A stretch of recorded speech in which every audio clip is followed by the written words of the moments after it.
우리는 어려서부터 선생님들 또는 우리 부모님들에게 이런 이야기를 많이 들었습니다. 꿈의 사람이 되라고, 큰 꿈을 꾸라고, 너의 꿈을 실현하라고 하는 이야기들을 듣습니다. 과연 하나님의 말씀대로 살아가려고 몸부림치는 우리들에게도 이와 같은 이야기를 액면 그대로 받아들여야 할까요? 우리의 인생은 내가 실현할 수 있는 나의 가장 큰 꿈을 이루는 것이 가장 중요한 존재 목적이 될 수 있을까요? 다니엘서를 통해서 우리는 꿈 이야기를 많이 듣습니다. 특별히 그동안에 우리는 느부갓네살 왕이 꾸었던 꿈 이야기를 2장에서 그리고 또다시 4장에서 듣게 됩니다. 또 5장에 가면 벨사살 왕의 꿈 이야기도 나옵니다. 다니엘은 꿈꾸는 왕들 틈바구니에서 또 다니엘서 7장부터는 다니엘이 꾼 꿈들의 이야기들을 우리는 듣게 됩니다. 그런데 여기 중요한 구별이 있습니다. 왕들은 자기의 꿈을 꿨지만 다니엘은 하나님의 꿈을 꿉니다. 오늘 두 번째 나오는 꿈 이야기를 통해서 우리 인생이 무엇이 가장 소중한 것인가를 다시 한번 생각할 수 있는 계기가 되기를 바랍니다.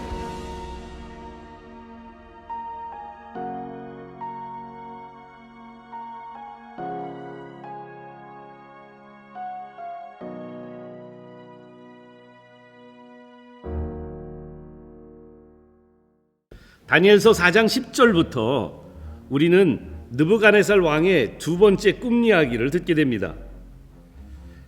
내가 침상에서 내 머릿속에서 받은 환상이 이러하니라. 내가 본즉 땅 중앙에 한 나무가 있었는데 그 높이가 높아서 하늘을 닿았고 그 모양이 땅 끝에서도 보였다고 말합니다. 이 꿈 이야기를 느부갓네살 왕은 많은 신하들에게 했지만 아무도 그 해석을 해줄 수 없었습니다. 다니엘만 그 해석을 할 수 있습니다. 그 꿈은 이어져서 이렇게 이야기합니다. 잎사귀가 아름답고 열매는 많고 만민의 먹을 것이 될 만한 많은 열매들이 있었어요. 들짐승들이 그곳에 그늘 아래 있었고 공중의 새들이 가지에 깃들였답니다. 육체에 가진 모든 것들이 거기에서 먹을 것을 얻는 큰 나무의 꿈이었습니다. 그런데 환상 속에서 한 거룩한 자가 하늘에서 내려와서 이 나무를 베고 가지를 자르고 잎사귀를 떨고 열매를 해치고 짐승들이 떠나게 하고 가지에서 새들을 쫓아냅니다. 그리고 그것을 구루터기까지 나무를 베어버려서 쇠와 놋줄로 동이고 들풀 가운데 두게 된다는 꿈을 꾸게 됩니다. 이때 다니엘이 이 꿈의 해석을 해주는데요. 사실 꿈 해석을 해주기가 굉장히 불편합니다. 첫 번째 꿈과는 다릅니다. 그래서 마음속에 많은 번민을 한 다니엘은 그 해석을 하면서 왕에게 이렇게 말합니다. 내 주여, 그 꿈은 왕을 미워하는 자에게 응하며 그 해석은 왕의 대적에게 응하기를 원하나이다. 다니엘서 4장 19절에 있는 말씀입니다. 왜냐하면 이 꿈은 느부갓네살 왕의 마음속에 있었던 그의 교만함을 하나님이 지적하는 꿈이었고, 이 느부갓네살 왕을 통해서 하나님이 정말 교만한 자를 물리치시고 겸손한 자를 높이신다는 야고보서 4장 6절의 말씀을 실제로 실현하시는 꿈이 되었기 때문입니다. 그 꿈의 해석은 이렇습니다. 24절에 왕이여, 해석은 그러하나이다. 지극히 높으신 이가 명령하신 것이 내 주 왕에게 미칠 것입니다. 왕이 사람에게서 쫓겨나서 들짐승과 함께 살며 소처럼 풀을 먹으며 하늘의 이슬을 젖을 것이며 7대를 지날 것이라. 그때 지극히 높으신 이가 사람의 나라를 다스리시며 자기의 뜻대로 그것을 누구에게든지 주시는 줄 아시리이다. 때로는 이 다니엘 4장을 읽으면 단순히 내가 교만하면 안 되겠다, 나는 교만하지 말고 내가 겸손하면 하나님이 높이시겠다 하는 그런 교훈적인 메시지로만 받을 수 있습니다. 그런데 아이러니컬하게도요, 내가 겸손해야지라고 생각하고 그런 교훈으로 메시지를 받는 것 자체가 중심에 내가 아직 남아있는 것입니다. 사실은 교만은 내 노력으로 없앨 수 있는 성품이 아닙니다. 죄성이 아닙니다.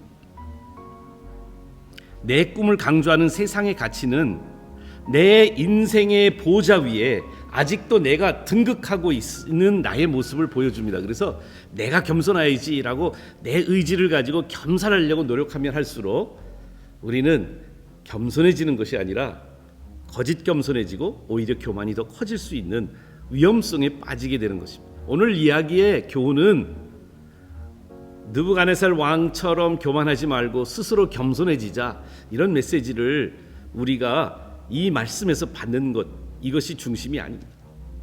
말씀을 읽어보면 이 4장 안에 반복돼서 나오는 말씀들이 있습니다. 4장 17절에 보시면 지극히 높으신 이가 사람의 나라를 다스리시며 자기의 뜻대로 누구에게든지 그것을 주시며 지극히 천한 자를 그 위에 세우시는 줄을 사람들이 알게 하려 하심이니라.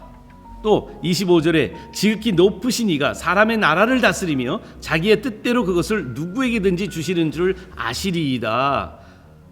32절에 지극히 높으신 이가 사람의 나라를 다스리시며 자기의 뜻대로 그것을 누구에게든지 주시는 줄을 알기까지 이르리라. 그리고 35절에 땅의 모든 사람들 없는 것 같이 여기시며 하늘의 군대에게든지 땅의 사람에게든지 하나님은 자기 뜻대로 행하시나니 그의 손을 금하든지 내가 무엇을 하느냐고 할 자가 없도다라고 말하고 있는 것입니다. 그러니까 다시 말씀드리면 다니엘서 4장 말씀의 중심, 핵심은 하나님의 주권입니다. Sovereignty of God. He's sovereign over us. 하나님은 다스리시는 분입니다. 하나님의 뜻은 언제나 이루어진다는, 그러니까 온 우주를 지배하고 통치하고 다스리시는 하나님의 주권이 우주의 중심이라는 것을 우리들이 진정으로 깨닫는 것이 이 메시지의 중심입니다.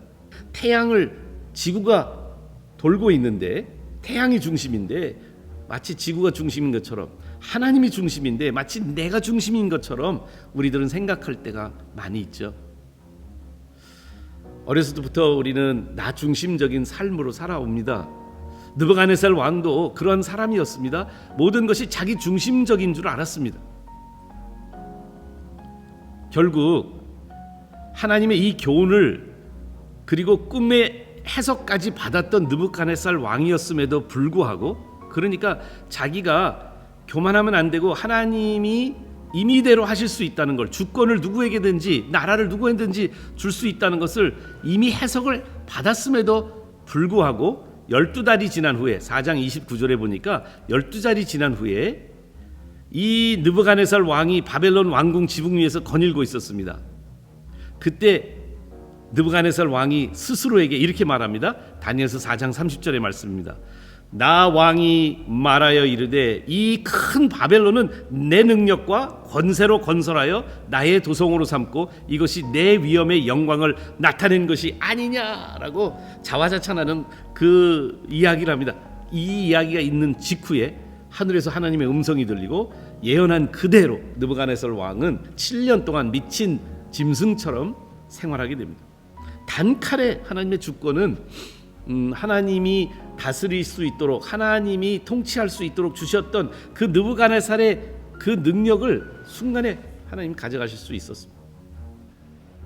느부갓네살 왕의 두 번째 큰 나무의 꿈과 그 나무가 베어지고 나무처럼, 그리고 베어진 나무처럼, 그리고 들짐승처럼, 미친 들짐승처럼 살아갔던 이 느부갓네살 왕의 그 인생의 아픔을 통해서 그는 깨닫고 고백하는, 사실 이 4장, 다니엘서 4장은 느부갓네살 왕의 자신의 그 교만의 문제를 고백하면서 하나님의 주권을 인정하는 느부갓네살 왕의 고백입니다. 간증입니다.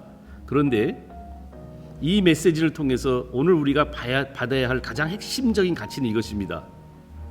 하나님의 주권은 절대적이시고 하나님의 주권은 중심적이어야 된다는 것입니다. 근데 날마다 나의 갈등은 뭐냐면 하나님의 주권을 대적하여 높아지려고 하는 내 마음의 교만입니다. 고린도서 10장 4절에 바울은 이렇게 고백하고 있습니다. 우리의 싸우는 무기는 육에 속한 것이 아니요 오직 어떠한 견고한 진도 무너뜨리는 하나님의 능력이라. 모든 인호를 무너뜨리고 하나님 아는 것을 대적하여 높아진 것을 다 무너뜨리고 모든 생각을 사로잡아 그리스도에게 복종하게 하는 것이라.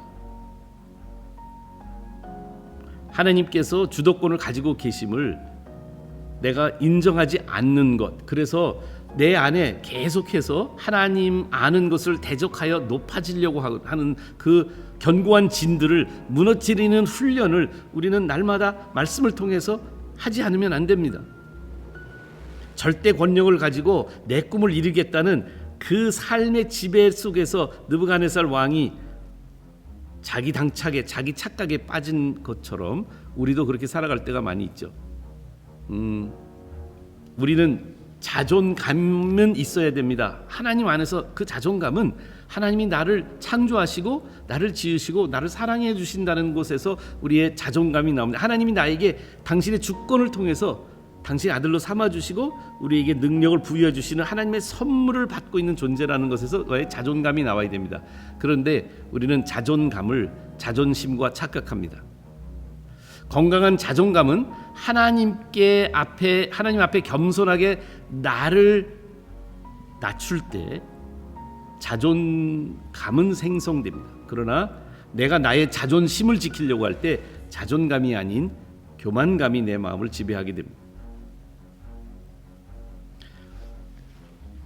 우리의 진정한 가치는, 우리의 진정한 꿈은 내 안에 내가 이룰 수 있는 것을 다 이루려고 한다는 그러한 자기 중심적인 것이 아니라 진짜 내 안에 있는 가장 소중한 것은 하나님의 뜻이 이루어진다는 것. 예수님이 감람산에서 고백했던 고백처럼 내 뜻대로 마옵시고 아버지의 뜻대로 하옵소서. 즉 우리의 꿈이 진정한 축복이 될 수 있기 위해서 우리의 꿈은 하나님의 꿈이 우리의 꿈이 되어야 할 것입니다.